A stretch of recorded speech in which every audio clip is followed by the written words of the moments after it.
네, 경제의 흐름을 통해 우리의 일터를 들여다보는 시간입니다. 우리 흔히 과거 은퇴라고 하면 손주를 보거나 여행을 다니면서 여유로운 뒷모습을 상상하곤 하는데요. 하지만 2026년 현재 우리 일터의 풍경은 조금 다른 방향으로 흘러가고 있습니다. 과연 우리가 무엇 때문에 쉬지 못하고 또 기업들은 왜 떠오르는 시니어들을 붙잡고 있는 걸까요? 오늘은 2026년 초고령 사회 진입과 함께 찾아온 고용 역전 현상, 그리고 우리 월급 봉투를 위협하는 일터의 경제적 생존 공식을 날카롭게 분석해 보겠습니다. 최근 통계청이 발표한 3월 고용 동향을 보면 놀라운 숫자가 나옵니다. 바로 60세 이상 취업자 수가 사상 처음으로 20대와 30대 취업자 수를 합친 것과 맞먹는 수준까지 올랐는데요. 이제 일터는 더 이상 청년들의 전유물이 아닙니다. 불과 10년, 15년 전까지만 해도 경제기사의 단골 손님은 명예퇴직이었습니다. 기업 입장에서는 고령 노동자는 호봉제 때문에 임금은 높고 생산성은 떨어지는 비싼 비용이었는데요. 그래서 빨리 내보내는 것이 경영 효율화라고 믿었습니다. 하지만 현재 기업들의 전략은 정반대입니다. 계속 고용과 직무급제가 대세인데요. 당장 현장에서 일할 젊은 인구가 급격히 줄어드는 데드크로스를 지났기 때문입니다. 이제 기업에 숙련된 고령 인구는 퇴출 대상이 아니라 없어서는 안 될 귀한 자원이 됐습니다.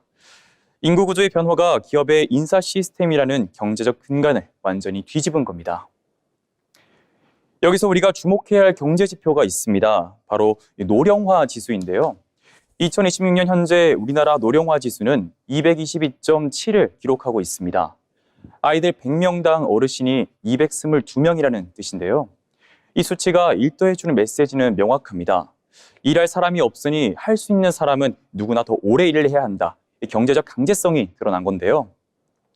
이 현상은 우리의 월급 봉투에도 영향을 미칩니다. 생산 가능 인구가 줄어들면서 한 명의 노동자가 짊어져야 할 사회보험 부양비는 계속해서 늘어나는 겁니다. 결국 일터에서 더 오래 버티며 소득을 만드는 것이 개인의 생존을 넘어 국가 경제 소비를 지탱하는 마지노선이 된 겁니다.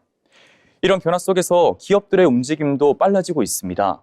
단순히 정년을 늘리는 수준을 넘어 고령 인구의 인력을 어떻게 활용할 것인가에 대해서 초점을 맞추고 있습니다. 대표적으로 직무 중심 임금 체계가 확산되고 있는데요. 연차가 아니라 맡은 역할과 성과에 따라 임금을 책정하는 방식입니다. 또 숙련된 시니어 인력을 멘토나 기술 전수 역할로 재배치하면서 경험을 자산으로 활용하는 구조도 늘어나고 있습니다. 반면 개인에게는 새로운 과제가 주어졌습니다. 과거처럼 한 직장에서 정년까지 버티는 것이 아니라 끊임없이 배우고 새로운 역할로 전환할 수 있는 역량이 생존의 조건이 된 겁니다. 결국 일터는 이제 나이가 들면 물러나는 것이 아니라 역할을 바꿔가며 오래 살아남는 곳으로 그 의미가 바뀐 겁니다.